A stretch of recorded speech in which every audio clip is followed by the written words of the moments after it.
Just a note to the board that the chairman and I did do a site inspection of the property earlier this week, and in looking at the character of the neighborhood, it appears that there seems to be a lot of single-story ranch-style homes in the area. There are several two-story homes that are a little bit larger, but generally speaking, if you look at the immediate area of this vacant lot, you're looking at single-story homes that are probably in the neighborhood of about 12 to 1,500 square feet. Okay, thank you. Is there anyone in the audience that'd like to be heard on this application? Oh.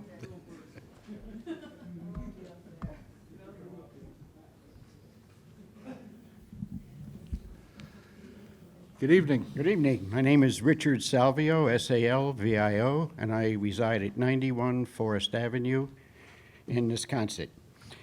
Now, I have a couple things. In the 70s, the lot adjacent to that property, 106 Forest Avenue, was attempted to be subdivided. That property was 100 by 150, and they tried to rezone it to 75 by 100, two lots to build two houses. You rejected that variance back in the 70s. So I don't see why this variance should even be considered. I mean, like the gentleman said, if you look at Forest Avenue, there's 4 homes on that block, and all of them are ranches. I'm on 150 by 100, across the street, 106 is 100 by 150. Adjacent to that property across the street is 100 by 100, and he's currently on 100 by 200. I don't know where 125 came in. Is that property 100 by 125 or 100 by 100? When- Just, He can't hear that. You have to address it. Oh, I'm you have sorry. to address us. Well, okay, Yes. I'm sorry. I'm just curious. I thought it was 100 by 200, not 100 by, in other words, the back being 125. Yeah. I think the back is 100, I don't know. But all I know, We'll ask. all I know is that you did reject the variance back in the 70s. And like I said, this does not fit in with the current, the current area. There, like he said, most of them are one-story homes on quite a bit of property, 150 by 100, 150 by 100, 100 by 2, and 100 by 100. So I don't see where this variance should be approved, just based on those assumptions. Thank you. Thank you. Who's next?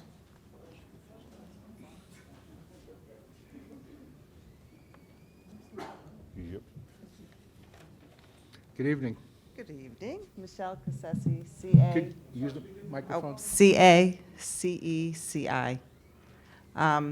I'm on the property that adjoins, I'm right next door to the house. So it's a ranch, their piece of property, and then my house is right there. Every house that surrounds where they want to put a two-story house is a ranch. The property, I think, is only, what is that lot? 75 by 100, that they want to stick a two-family house that's going to be on top of my fence overlooking my pool. I have 2 teenage girls. I don't need a house overlooking my backyard. I mean, I have pictures that you could see. It's going to be right on top of my fence. So I don't know how they're going to be able to, I don't know what your zoning laws are, but it definitely does not fit in the neighborhood. Great, thank you. Who's next?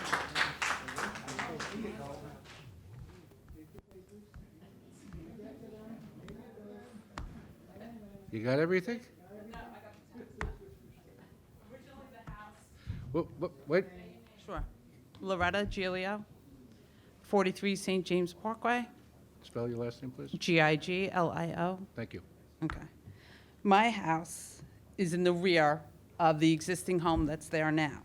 The existing home there now consists of roughly 8 flag lots, okay? The main house is 125 by 100. Then you have a side lot, which is 75 by 100. That's which I know that they're going for the variance now. if you were to take that property line and run it down to make it the actual 75 by 100, you got several trees that you're gonna have to take down, which will open up the area even more. You're asking to relax the back and the side yard lines. This house is I know it's 2,800 square feet, roughly. You have a house down at the end of the block, which was on St. James, which was on 100 by 100. I know it has nothing to do with this, but they're building a similar size home, and you got 20 feet on either side of you. You're basically, the second story could look right into your face. It's insane. The houses in the area, the majority of the houses built in the area were built like in the early 40s. There are little cottages. We do have maybe one or two 75 by 100 lots there, but they're two-bedroom cottages. They're not a 28 square foot double, two-story home. Basically, the other thing that they could do, there's an alternative to this. Make the existing house that's there, currently there now. I know the gentleman is a builder and he wants to make his money, and that's fine. That's what you're supposed to be able to do. If he could fix that house up and then resell it. Because what's going to stop the builder from doing what he's doing here on the 75 by 100, when you have the lot next door, which is 125 by 100, he could build a monstrosity there. I live behind this house. You literally, between the house, the foundation of the existing house that's already there, to my fence, you're lucky if it's visually wise, from here to maybe where that woman is sitting on the board. I can see anything and everything going on in their backyard. So if you can have the same thing on the other side, I lose my privacy in the backyard. Totally. And it's not consistent with the houses on the block whatsoever. You have a majority of ranches. Yes, you may have a high ranch here or there, but you have a buffer zone. You have arborvitae's up. You have trees growing up around this. By him going down the middle of that property there, that property line of 75 by 100, there's roughly, well, it's one tree, but it branches off. You have 3 total oak trees that will have to come down, which will open up my backyard even more, my neighboring backyard, because my neighbor's backyard and my backyard meet into where this property is. I can show you on the tax map. It's going to cause a huge difference in the area, huge. And that's all I got to say, if you can take it into consideration. All right, thank you. Because originally the lots, no, because I know, like before 1981, if it was a single and separate lot, you're able to build on it, and you're going for the variance now on this, and I understand that, but it's just, and the current owner, well, not the current owner, the prior owner was turned down because when she wanted to subdivide the property, because she wanted to sell off a portion of the property, because she had to put her mother in a nursing home, she was told by the planning board, it won't go through. You'll be denied. And now this, the builder is coming along, and I know he's doing everything within his rights to do, but I just hope you take into consideration everybody in the area, and what we'll have to put out there. Done? Thank you.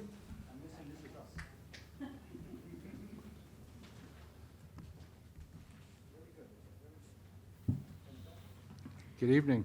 Good evening. My name is Karen Winston. I reside at 47 St. James Parkway. My property is You directly... spell your last? Oh, Winston, I'm sorry, Winston. Thank you. And I am Loretta's next-door neighbor, and the proposed house is going to be directly behind my house. And I am here to request that the Forest Avenue Corporation not be allowed to waive these zoning requirements for our neighborhood in order to squeeze a 2-story house on a 7,500 square foot lot. And I was delighted to hear that that you guys actually went out there and saw. This neighborhood is a quiet, tree-lined, lovely, low, neighborhood. It's beautiful. We've been there for 22 years. And there's a couple of things that I was concerned about. One, we're in an environmentally sensitive watershed area, so squeezing additional homes in this property, in this area seems foolish. On a personal level, I have a pool in the backyard. I have a regular 6-foot fence, and to have a 2-story building right behind it, with all those trees being knocked down, is going to be a dramatic difference. I'm going to have to dig out my entire garden and plant trees and wait for them to grow. And hopefully I'll live long enough to have privacy in my backyard again. And I'm really perplexed how a company can purchase property like this with this intention and not know that he can do it. I mean, do you really make an investment like this? It's a side yard. It's basically, as Loretta explained, the yard doesn't have a big backyard, so their side yard is what most people would consider their yard. And they basically want to chop it off and build a monstrous thing so he can put more money in his pocket. And, you know, that's all well and good, but I would think we'd like to retain Forest Avenue as Forest Avenue, Wisconsin, not Forest Hills, Queens. Thank you. Thank you. Come on up.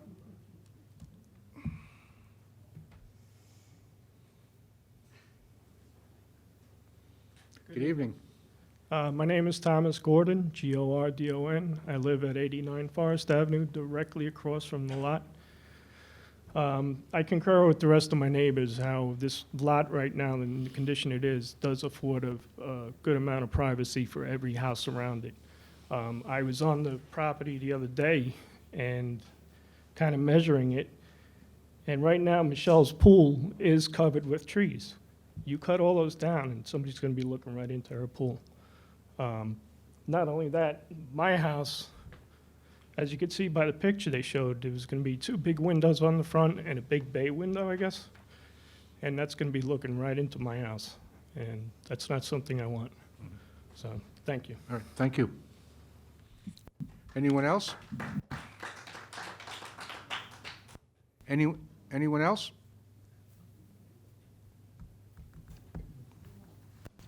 No one else?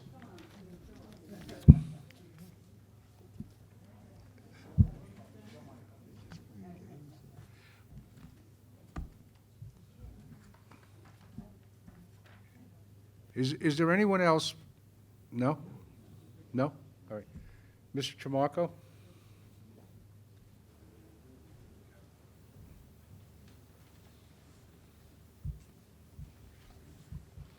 And I thought I had an easy night tonight. No. Anyway, just a couple of things.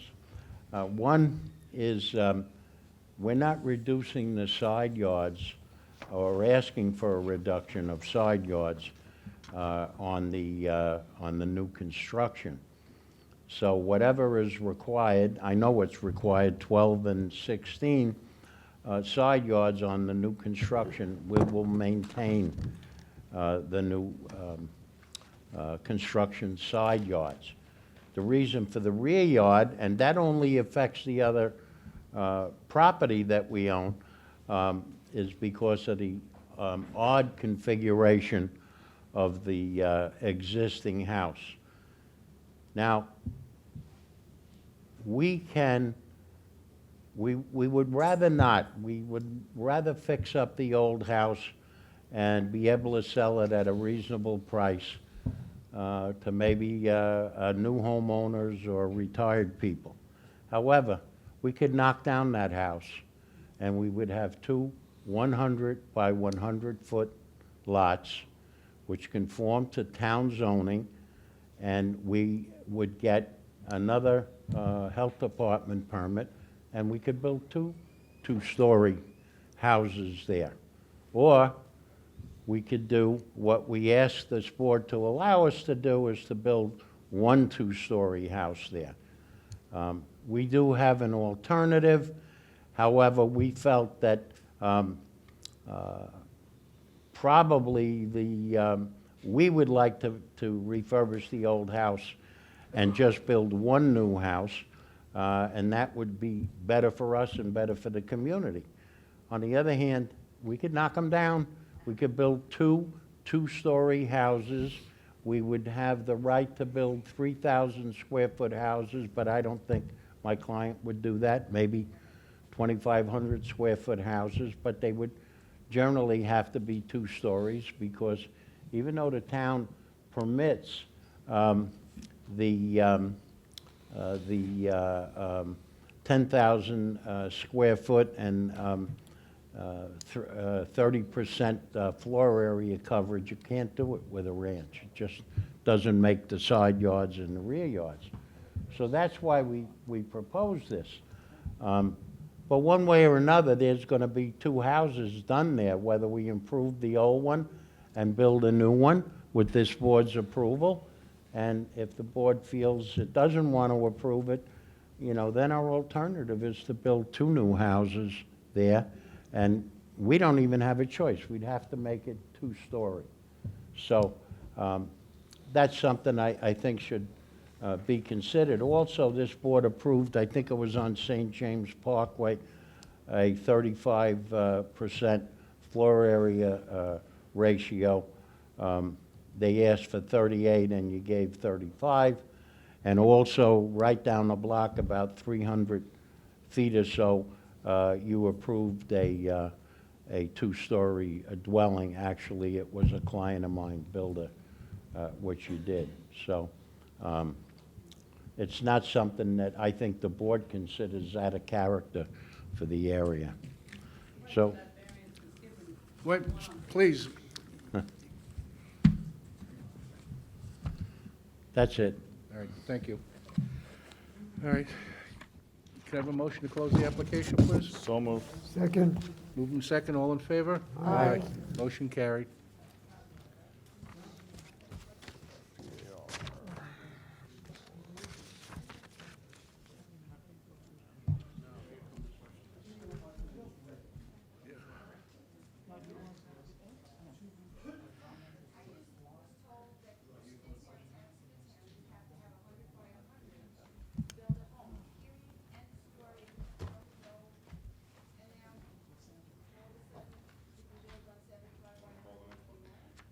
If you can get the variances, if the variants are granted.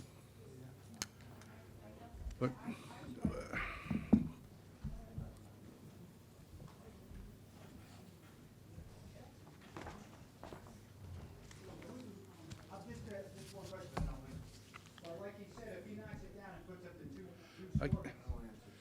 I can't talk to you. We closed the case.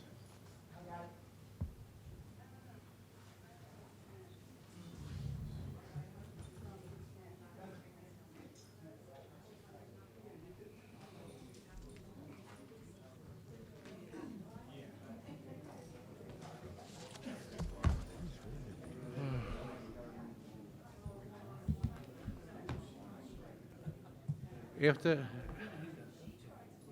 us, folks, we have more applications.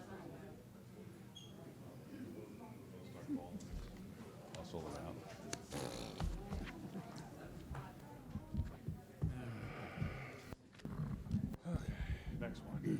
Ready? yeah, Okay. The next case on the agenda is case number 18242, Angela Cano, 94 Grassy Pond Drive, Smithtown. The location of the property, the west side of Grassy Pond Drive, 379 feet north of Grandview Lane. The property is zoned R21. The applicant is requesting a special exception to permit temporary living quarters, a variance of a special exception standard for temporary living quarters to have a floor plan that is not economical or practical to convert back to a single-family residence for a detached garage, reduce the minimum front yard from 50 feet to 22 feet for an existing 90-square-foot masonry stoop, and from 50 to 27 feet for an existing 60-square-foot foyer addition. Variance to reduce the minimum side yard from 16 feet to 4 feet, and total side yards from 34 feet to 24 feet for an existing first floor and second floor additions. good evening. Good evening. Angela Cano, C-A-N-O, 94 Grassy Pond Drive, Smithtown. Would you like this gentleman to speak on your behalf? Yes, I would. Fine, thank you. Good evening, Mr. Chairman, members of the board. For the record, my name is Michael Morbillo, architect for the applicant. My company is Nspire Design Group. My office is located at 273 Lake Avenue in St. James, New York.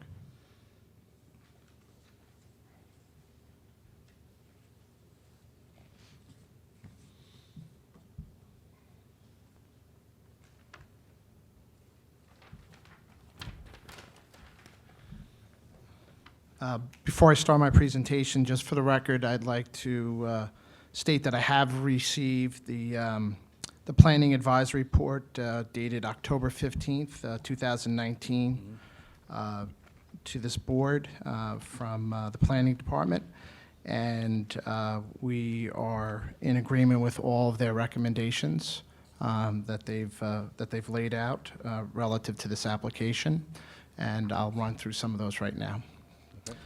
The request, as was stated, is primarily there are some variances that have to do with the fact that the existing residence is a pre-existing non-conforming structure. So I'm just going to address those area variances first, and then I'll get into the special exception. The requests basically have to do with reducing a minimum front yard from 50 feet to 27 feet.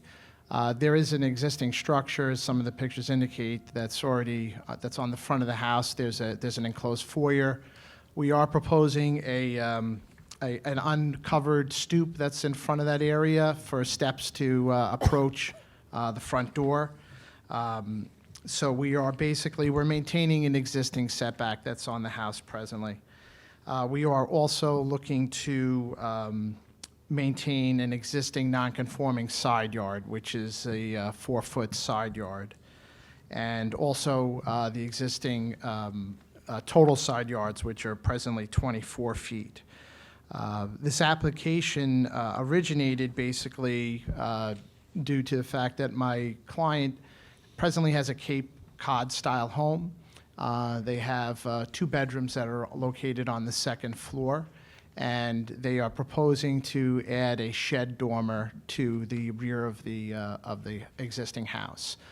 They're not looking to increase the footprint any more beyond what's there. They are just looking to create a shed dormer to add a bathroom. There presently isn't a bathroom on the second floor, and they'd also like to expand some of the headroom space that presently exists in the second floor. So that's what started the application. A part of this also is their front entrance. They have an existing foyer, which is a little bit dated, and they're trying to just open up the foyer and create a better stairway access to the front foyer. So that's part of what this application is triggering. Also, in the course of making the application, we determined that the original house in the town records was stated as pre-existing to 1947. At the time, my client recently purchased the house within the last year, and when she had purchased it, she was under the advice from counsel that, their attorney, that many of the existing structures were sort of grandfathered in, and this basically relative to the primary structure, things that weren't listed on the permit. We came to find out that some existing structures that are on there, I'm going to say some for 50, 60 years, had not been included in the description on the property card. So the property card, I'm just going to grab it for a second.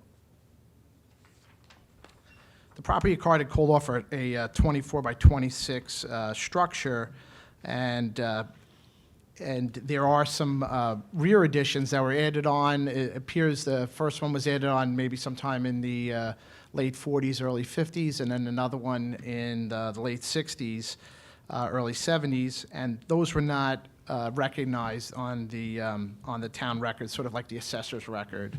But an investigation with the assessor's office seemed that they came in that time frame. They were recognized by the assessor. So we're basically including them into basically an existing structure. We're seeking as a built prior as part of what we're going before the building department for.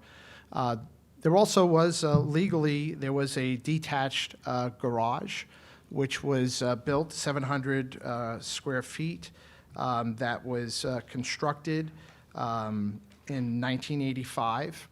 When my client purchased the house just recently, they thought that basically right now there is a finished space, a finished living space in that apartment.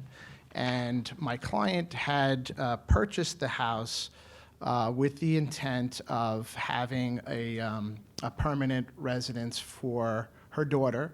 Her daughter, Joanna, is 26 years old. She has Down syndrome. She had purchased this house to have basically a permanent residence where she would live with her daughter for the rest of her life, having a semi-independent space, being on the same property. So they purchased the house with that intent, not being fully aware of what all the requirements were as far as the legality of that space. When she approached me, I told her that we need to go through this permit process, the special exception, and then also legalize the built prior improvements inside of that detached garage. And so we're in front of the board tonight for, in addition to those area variance requirements, we're in front of this board for special exception. One of the requirements in the special exception is that the structure, if there's a family living quarters that basically it's easy and it's economical to convert it back to a single family residence. When the time comes that it has to be converted back, it can't be converted back into single-family residence. It would have to be converted back into a detached garage. So we're asking for a variance to that requirement in the special exception. I'm pretty sure that this board has seen these types of these requests before for accessory structures, and being utilized for this purpose. So this is as it relates to a detached structure, this is a common type of request because it can't be converted back into a single-family residence, only a detached garage. Also in the planning advisory report from the building department, you'll see there's a list of requests. I spoke with Blaze earlier today, and he clarified one of them was a variance of special exception standard that the living quarters be located in the main residence. George Hart in the building department had included that in as a request. It didn't make it to the docket, but it was in the request, so he said deny without prejudice because we don't need to go for a variance for it not being located in the main residence because that, as far as I'm aware, that requirement has been removed from the special exception requirement. So there's a lot of items here on the request. Blaze's report, I think, is very thorough. It's not going to change the character of the neighborhood. These structures have been in existence for many decades. The detached accessory structure is not changing in size. It's been in existence since 1985. There's no other means for them to achieve these area variances because it's a pre-existing house. The setbacks are already there. Relative to other homes and what the existing conditions are, the requests aren't substantial. It's not going to have an adverse effect on the environment. And although it may be somewhat debatable, my client didn't create this condition, although she did purchase the house in this condition. So if the board has any questions, I'd be happy to answer them at this time. Thank you. Anyone on the board have any questions on the application? No, thank you. Planning? Thank you. No. Is there anyone in the audience like to be heard on this application? Come on up, sir.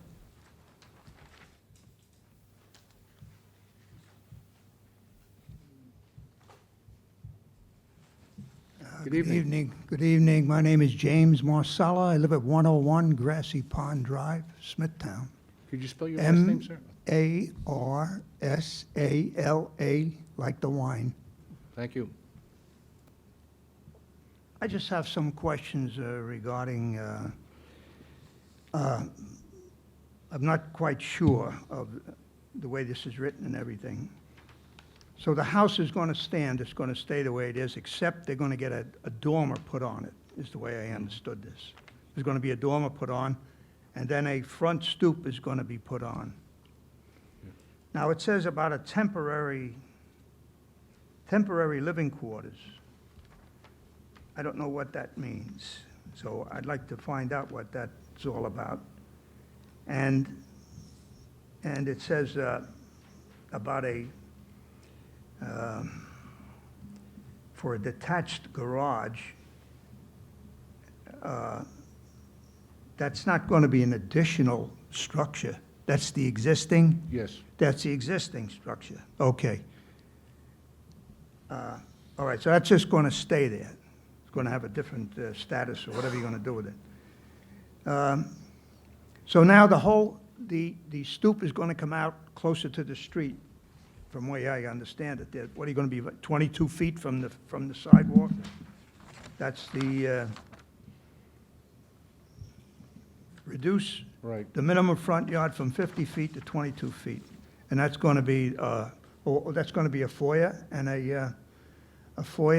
a stoop. I guess that's what that's going to Yes. be. All right, so now the side yards. It says the side yard is going to be changed, what does it say, to 4 feet? It's going to be variance introduced a minimum side yard from 16 feet to 4 feet. That's existing. That's existing? It's existing. Oh, okay. They're just okay. making it legal. That's the garage? That's that No, it's garage? the house. It's the existing house, though, The existing house, is the size of the house of 4 feet from the other property? from the property Right. line. And 20 feet, uh, the garage is 20 feet from the property What, line. well, what is the frontage on that property? 22. The whole frontage, gross? Oh, 104 feet. 104 feet. So one side of there is only 4 feet from the property line of the other home. What is that? Is that on the south side? Just curious. It's on the north side, The north side's only 4 feet from the other home. Okay. from the other property line. From the other property line, okay. So the south side has the 16 feet, or whatever it's going to be, 16 feet. All right, so I don't have any problem with someone improving their home, all right? And everything is existing just about the way it is, and they're just extending it front and back. So I don't have any problem with that.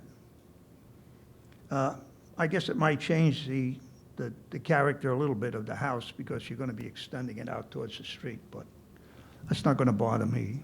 I'm another home down. I'm not directly across from it. So I really don't have any reason to object to this.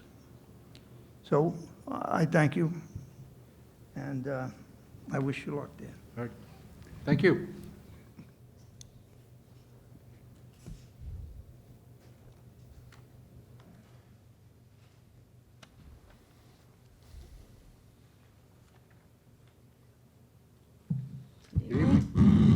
I'm sure. My name is Helen Beisel, B-E-I-S-E-L, and I live at 93 Grassy Pond Drive in Smithtown. I have a little problem with some of these plans. One of them is the independent structure. This is a half-acre zoning, which means one house on each half-acre. This piece of property has one house and one pseudo-house. When this was put up, I don't know if you people remember, but there was a lot of problems with the building department in the town of Smithtown. I don't believe there was ever a permit given for that, and if there was, it was supposed to have been a garage. There was never a garage door put on that building. The original owner of that plot and that house also owned the plot next door. When that was divided, the she was given a variance so that her house, the existing house that the lady now owns, is close to the line. It doesn't have the 16 feet or whatever you're supposed to have. So that was one variance then. Now they have the garage, never been a garage, always used as a rental. We had taken the original the original owner to court to protest her renting, and the town could not produce a deed. I don't know why, they couldn't get the name right or whatever. So, you know, it's just been kind of one of these things, anybody who's had that, the other woman rented this area for a long time. Right now, I do believe it's rented to young women. One of them may be the lady's daughter, but I don't think so. If she's going to use it as a special exception and she has a sick child, then I think there should be some presentation or documentation regarding the child's illness or abilities. Or the child should be living in the house with her. Now, moving to the front porch, the entrance to the house is on the side. It faces south. So there is no need for the front to come forward. There's plenty of room in the back. Any expansion could be made towards the back. And making the house come to the 20 feet more towards the street will just take the character away. There is no other house on that street that is that forward. So it will stick out like a sore thumb. Personally, I think what needs to be done is the garage removed completely. It was wrong when it started. I don't know how they get their water. I don't know if it's hooked up before the bill or after the bill. I don't know where their septic system is, but it's a completely furnished apartment, and that shouldn't be, to say nothing of the taxes. That's all I have to say. All right. Thank you. Is there anyone else? No.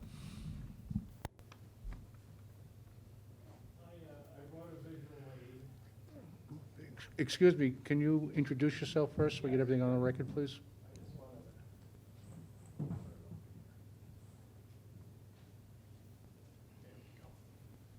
Yes, my name is Stephen Mastro Rocco, Stephen Mastrorocco. I own the piece of property directly across from this case, 94 Grassy Pond. I own 95. I reside around the block at 16 Argyle Place, Smithtown, New York. I've lived there for 50 years. And just as a point of background, I'm graduated University of Michigan with degrees in engineering and architecture. All right, I feel that the relief should not be granted here because it is highly adverse to the neighborhood, and it would be detrimental to the value of my property and those properties contiguous to mine. There are other alternatives to which I will go into to achieve the same objective. The variances that are requested here are following an entire series of ordinance and code violations. I think this problem has been created by the new owner of this home, having not, well, to be kind, not done any type of due diligence about the purchase or ignored it. And it's a problem of her own making. This should be rectified. All of the ordinance violations which have continued for years and seem to be adding up. Seem to be adding up over the years. Let me just go over a few things that are obvious to the most casual observer.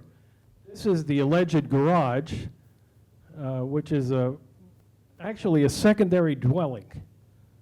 It's got heat, it's got water. This is the property line where the fence is. It is abutting on that. There is zero indentation for that structure. There was never a garage door there. There is no entrance for a car. they put in a driveway to accommodate the tenants, okay, which will accommodate, as I estimated, 15 different cars if they're parked end to end. The size of this driveway is roughly 60% of the front yard, which is in itself an ordinance violation. The fact that this structure, which is a secondary dwelling and not being taxed as so, is another ordinance violation. The fact that there isn't a minimum of 10 feet to the property line for a fire truck or other emergency vehicle to get by is another violation. Okay? Over here, we have the house, which is just 4 feet off of the property line, okay, which is another problem. Now, none of the houses in my neighborhood come closer than 50 or 60 feet from the curb. Okay? He's looking to add more space and bring it up to 20 feet from the curb, okay, which would be another violation. Okay? This is a problem that needs to be rectified. And the way they should do this is remove this structure. Okay? If they want more space on the house, they can add it right here, or they can add it in the back. Okay? Right now, they're using both borders. The houses go right to the edges of the property line. You have two separate dwellings. You have a driveway to accommodate the renters. That's 60% of the front yard.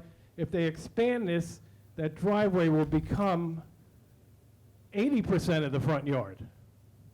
Okay, this, as you know, see the new pavement, this was a new addition that was put in. Okay, I think the entire application here is disingenuous.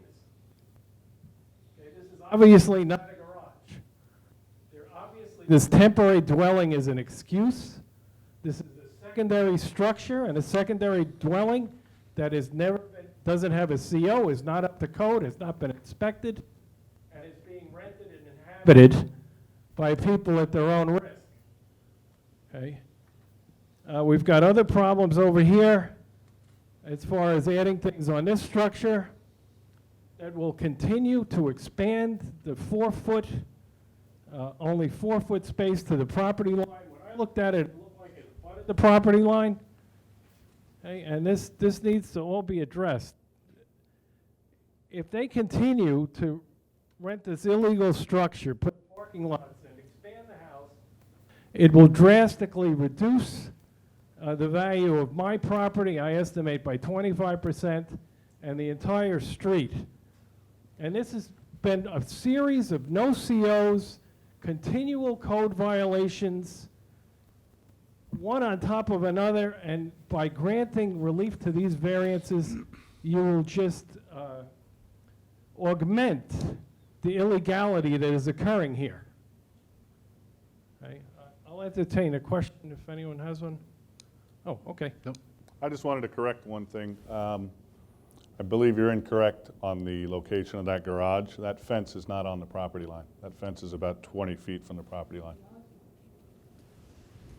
That may be the case. It didn't. if you're going to make a statement, just make sure it's truthful, because there's a survey here that shows where it is. If you don't have a survey, you wouldn't know where that fence is.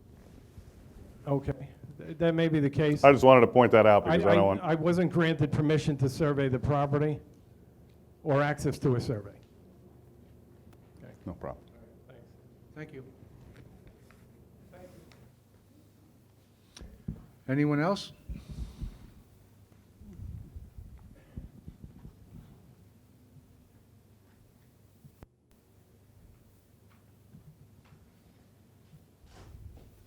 Good evening. Good evening. My name is David Garbaleski, and I live next door at 92 Grassy Pond Drive in Smithtown. It's Garbulewski, and I am against the proposal. The house is too close to the property line already. They want it built 4 feet away, which is not right when they have half an acre of property. There's no privacy, and reducing the front yard from 50 feet to 22 feet is substantial. And it is uncharacteristic for the neighborhood. It doesn't fit the neighborhood, and the variances are there for a reason, and it should be rejected. Thank you. All right, thank you. Anyone else?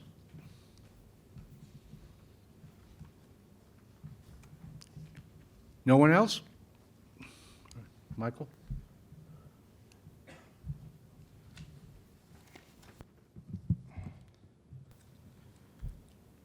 Okay, just to address some of the comments that were mentioned.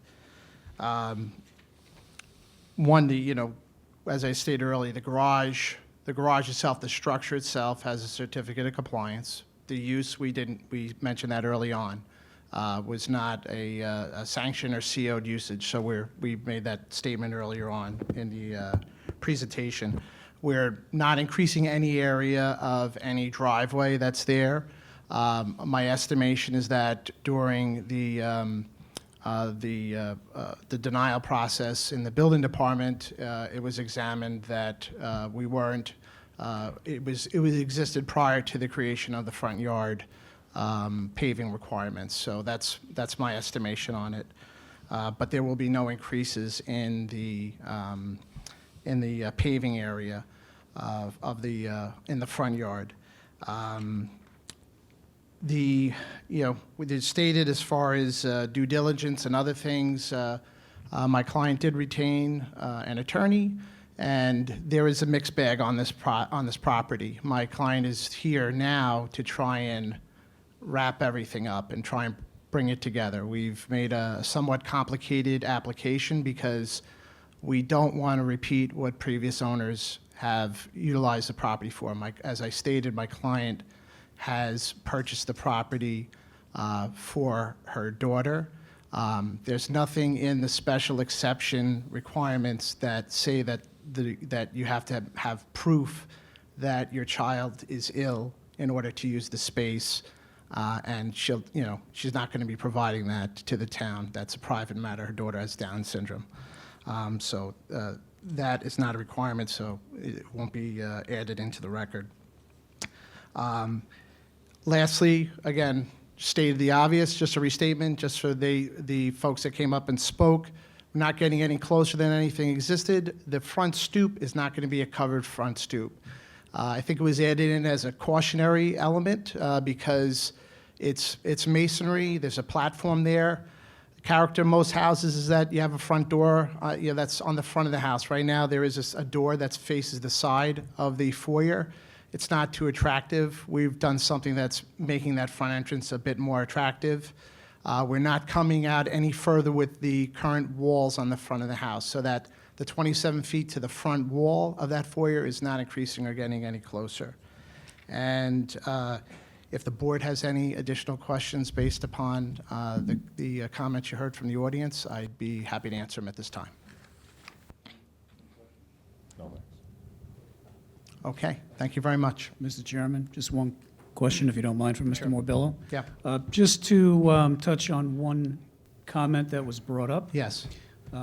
Is the living quarters currently occupied? Yes, it is. And Yes, it whom is it occupied by? It's occupied, it's rented out. It's rented out. When they purchased the house, there was it was being rented, and she has a renter in there now. She's been made aware that is illegal, and that if this board does not approve this application, that renter is not allowed to be in there. So she's fully aware of that, and it would have to be restored back to a garage. So the applicant's aware of that.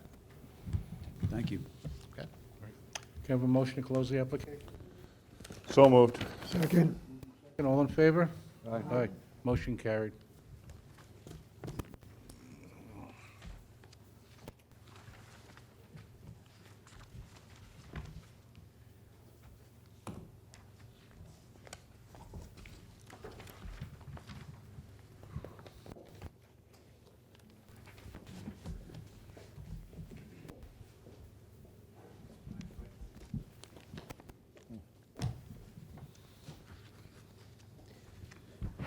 The next case on the agenda is case number 18243, Ronald and Carol Braun, 31 Ritchie Court, St. James. The location of the property is the east side of Ritchie Court, 592 feet south of Carroll Lane. The property is zoned R21. The applicant is requesting a variance to permit an accessory structure in the required side yard and reduce the minimum side yard from 16 feet to 13 feet for an existing 268-square-foot shed. Good evening. Good evening, Chairman and members of the board. My name is Angelique Vlantis, Vlantis. I'm representing the applicant, Carol and Ronald Braun. You submitted the power of attorney? Yes, he's looking at it right now, and I also submitted the, for the sign and all the mailings.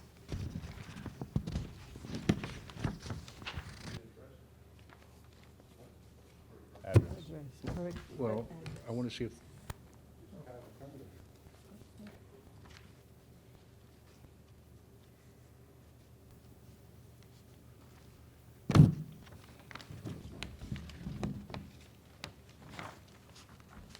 What specific authority will you grant? There's nothing checked. To represent them at the hearing and to file these, the variance and the permits for them.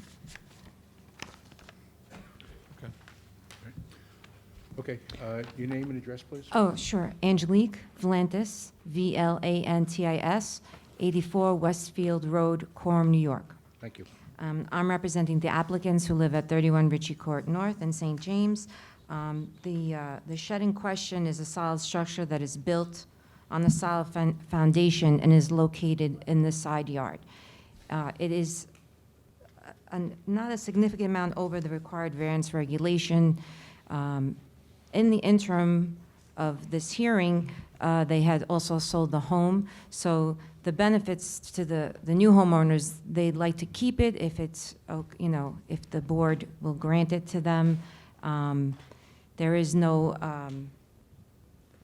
detriment to the environment or the neighborhood. As you could see, there's steps along the way because there's it's a downgrade towards the backyard. It's aesthetically pretty. And there's no garage, so it's also beneficial because it's storage for the homeowner. All right, thank you. Does anyone on the board have any questions? No, thanks. No. Planning? No, thank you. Anyone in the audience like to be heard on this application? Do you have a motion to close the application, please? So moved. Second. Moved in second, all in favor? Aye. Motion carried. Thank you. Thank you. Have a good evening. You too. You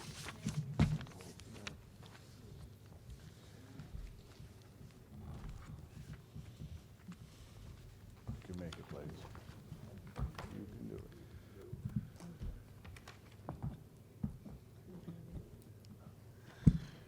The next case on the agenda, case number 18244, Eric Moore, 17 West Court, Smithtown. The location of the property, the terminus of West Court, 172 feet east of Grant Street. The property is zoned R10.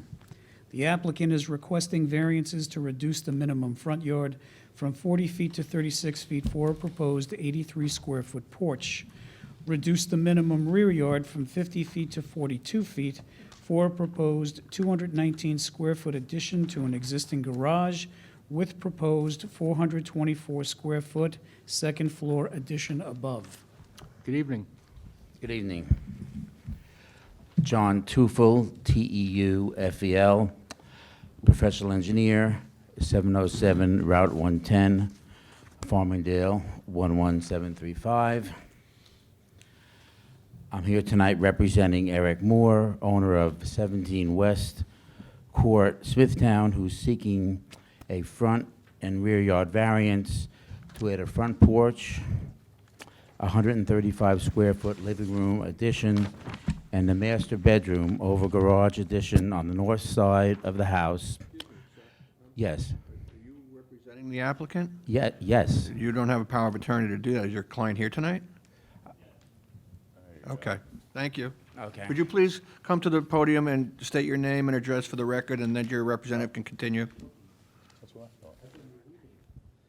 Sure, name Eric Moore, resident 17 West Court, last name spelled Moore, and I'm giving power of attorney to Mr. John here. Thanks, I thought that had been submitted. I'm sorry about that. No, you don't need one as long as your client is present. Thank you. So anyway, the zone is an R10, where a minimum 40-foot front yard setback is required, and we're requesting 36 feet to the proposed front porch.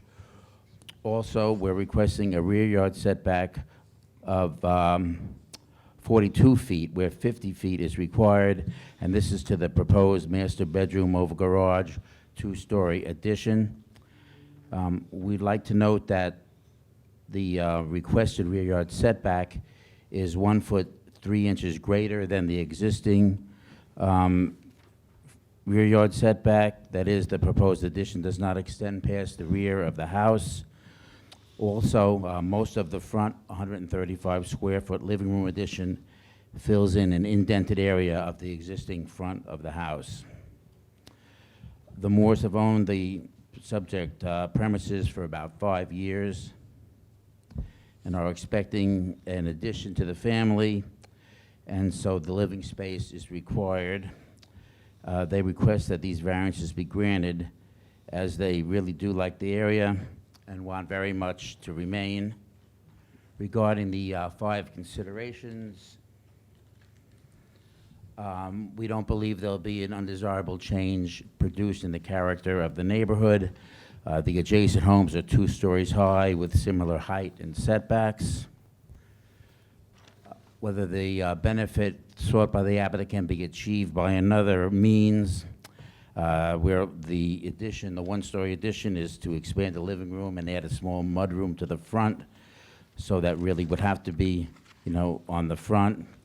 And as far as the garage addition with the bedroom above, that has to line up with the existing garage, and we really couldn't put it, with the existing driveway, excuse me, and we really couldn't put it, anywhere else. As far as the requested area variance being substantial, we don't believe that it is. We're only seeking 4 feet less from the 40-yard setback for the roofed-over front porch. And the rear yard addition, as we mentioned before, is, the rear yard setback is going to be actually a little bit more than the existing back of the house. So we're not going past the existing back of the house. We don't believe it'll have an adverse effect on the character of the neighborhood, because again, we feel it's typical of other 2-story homes in the area.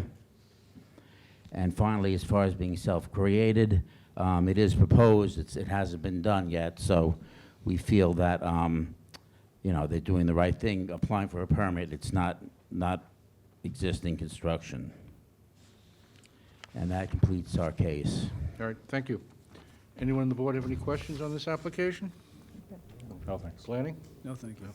Anyone in the audience like to be heard on this application? Can I have a motion to close the application, please? So moved. Moved and second, all in favor? Aye. Motion carried. Thank you. Thank you.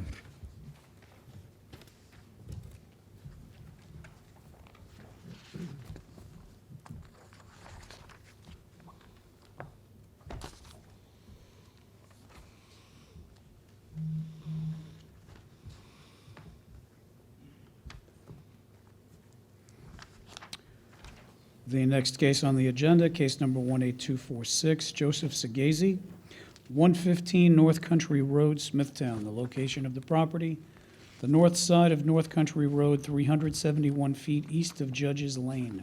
The property is zoned R10. The applicant is requesting variances to reduce the minimum front yard from 40 feet to 14 feet, which is existing at 22 feet, reduce the minimum side yard from 12 feet to 5 feet for an existing 113 square foot deck and 127 square foot shed. Increase the maximum paved surface in the front yard from 25% to 58% for existing paving.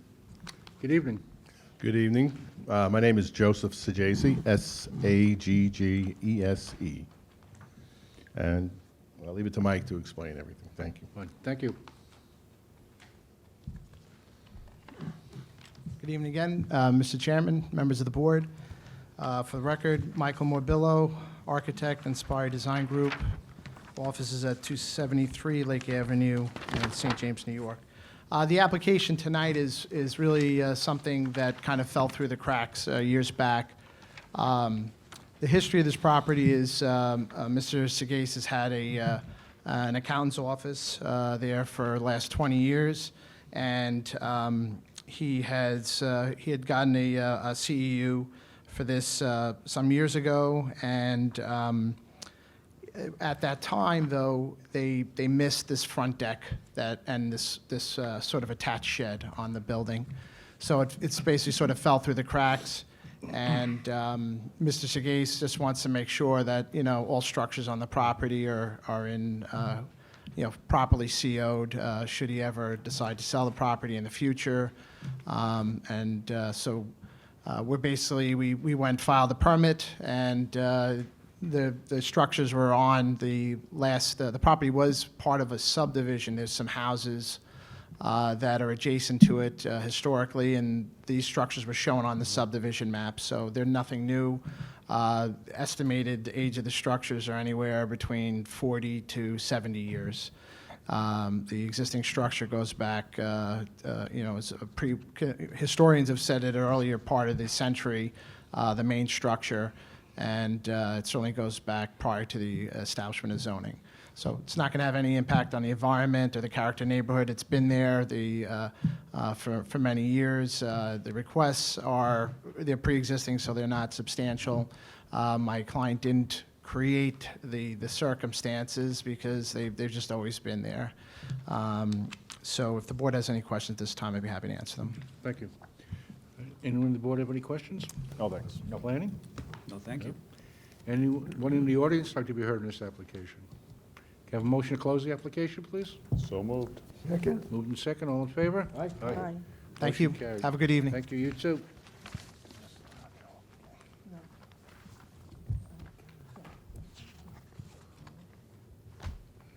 Sonoza? Yes. Not here?